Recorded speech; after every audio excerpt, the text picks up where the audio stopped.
यह कहानी हॉलीवुड की film the pursuit of happiness की है, जिसमें मुख्य भूमिका विल स्मिथ ने निभाई थी। एक आदमी अपने बेटे को बहला-फुसला करके एक सार्वजनिक शौचालय में ले जाता है, दरवाज़ा धीरे से बंद कर देता है, ज़मीन पर टिश्यू पेपर बिछाता है और जब तक उसका बेटा उसकी गोद में सिर रखकर सो न जाए। अचानक दरवाजे पर ज़ोर-ज़ोर से दस्तक होने लगती है। आदमी तुरंत अपने बेटे के कान को ढक देता है और दरवाजे को अपने पैर से रोके रखता है ताकि बेटा जाग न जाए। वह आदमी अपने बेटे की मासूमियत की आखिरी किरण को बचाए रखने की कोशिश करता है, एक पिता के रूप में उसकी आखिरी गरिमा। बाहर दरवाजे पर लातों की आवाज़ सुनकर वो मजबूत पिता फूट-फूट कर रोने लगता है, लेकिन उसे अपनी पूरी ताकत से आवाज़ को दबा रखता है, क्योंकि ज़िंदगी सचमुच बहुत मुश्किल हो गई। साल 1981 में अमेरिका में आर्थिक मंदी आई, जिससे अमीर और गरीब के बीच की खाई और बढ़ गई। ताकतवर लोग स्पोर्ट्स कार में घूमते थे और मौज मस्ती करते थे, वहीं कमजोर वर्ग सड़कों पर बेसहारा था। इस वक्त के राष्ट्रपति रोनाल्ड रेगन टीवी पर आर्थिक संकट की भयावह रिपोर्ट पढ़ रहे थे और सामने बैठा एक निराश अफ्रीकी अमेरिकी व्यक्ति, जिसका नाम था क्रिस गार्डनर। हाल में ही उसने अपनी सारी जमा पूंजी एक स्कैनिंग डिवाइस में लगा दी थी। उम्मीद थी कि इससे वो अपनी ज़िंदगी बदल सकेगा, पर हकीकत में उसे जोरदार तमाचा मारा। वह डिवाइस सिर्फ एक्सरे से थोड़ी बेहतर थी, लेकिन कीमत में दोगुनी थी। इस वजह से कोई भी उसे खरीदार नहीं मिला। उसकी पत्नी बेहद निराश हो चुकी थी, क्योंकि 2 महीने से उसकी कोई बिक्री नहीं हुई थी और अब खाने के भी लाले पड़ गए थे। बेटे को भी सस्ते स्कूल में डालना पड़ा था। पत्नी दिन में 2 बार काम करती थी और घर चला रही थी। धीरे धीरे उसका सारा गुस्सा, तनाव पति पर निकलने लगा। क्रिस सब कुछ चुपचाप सहता रहा।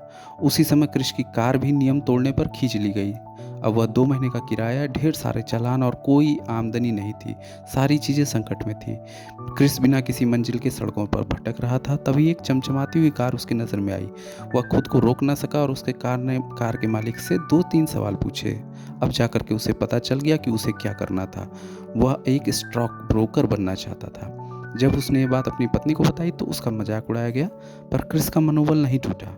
अगले दिन वह एक स्टॉक ब्रोकरेज कंपनी में नौकरी के लिए गया, पर न तो वहाँ डिग्री थी न उसके पास अनुभव, इसलिए उसे इंटरव्यू का मौका भी नहीं मिला।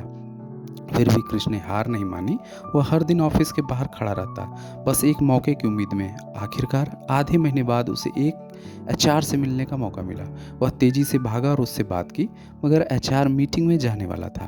क्रिस ने झूठ बोला कि वह भी उसी रास्ते पर जा रहा है और टैक्सी में उसके साथ बैठ गया। टैक्सी में एचआर एक रूबिक क्यूब से खेल रहा था। उसने कहा, इसे हल करना तो नामुमकिन है। क्रिस ने जवाब दिया कि मैं तो ये कर सकता हूँ।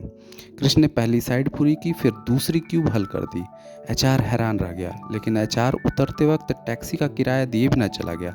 क्रिस के पास पैसे नहीं थे और उसे टैक्सी से उतर के भागना पड़ा। टैक्सी वाले ने उसका पीछा किया और क्रिस अपने स्कैनिंग डिवाइस को बाहर फंसा होने के बावजूद छोड़ न सका।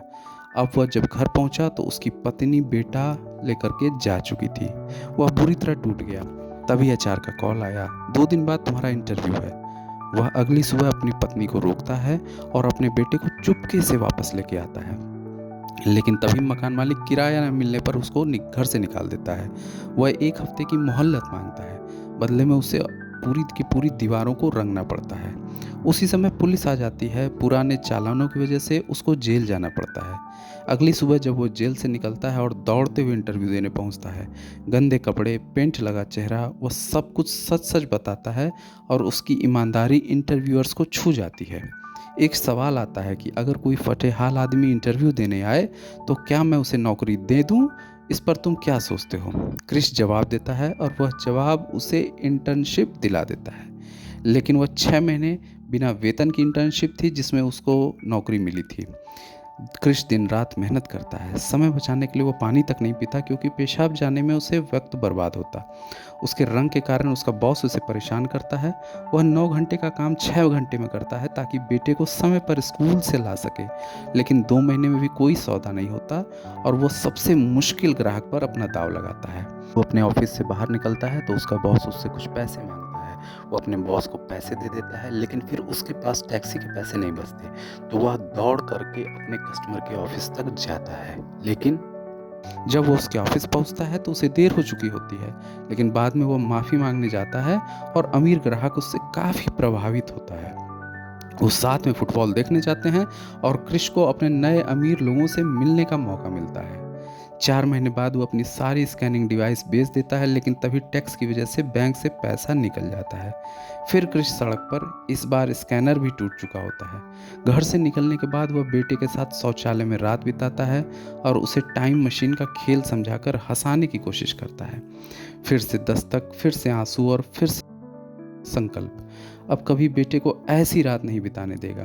वह दिन में काम करता है, रात को आश्रय के लिए कतार में लगता है।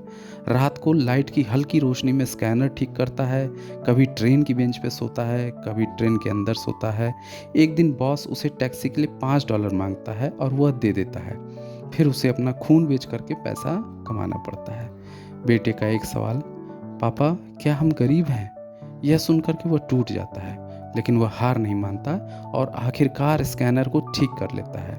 वह उसे बेच देता है। अब वह और उसका बेटा होटल में सो सकते हैं। आखिरी दिन एचआर उसे ऑफिस में बुलाता है। एचआर कहता है कि कल तुम्हारा पहला दिन होगा, क्या तुम यहाँ काम करना चाहोगे? क्रिस ने कहा, हाँ सर। क्रिस रोने लगता है और फिर बाहर निकल कर के भीड़ में गुम हो जाता है, आंसू, गर्व और जीत के साथ। पिता पुत्र आपस में बात करते हैं, साथ में चलते हैं। तभी एक अमीर व्यक्ति उसके पास से गुजरता है। वही व्यक्ति है असली क्रिस गार्डनर। इस कहानी से ये निष्कर्ष निकलता है कि जीवन में सबसे मुश्किल वक्त में आपको आपकी ताकत आप खुद देते हैं। आशा रखिए, खुद पर विश्वास रखिए और सच्ची खुशी आपकी होगी।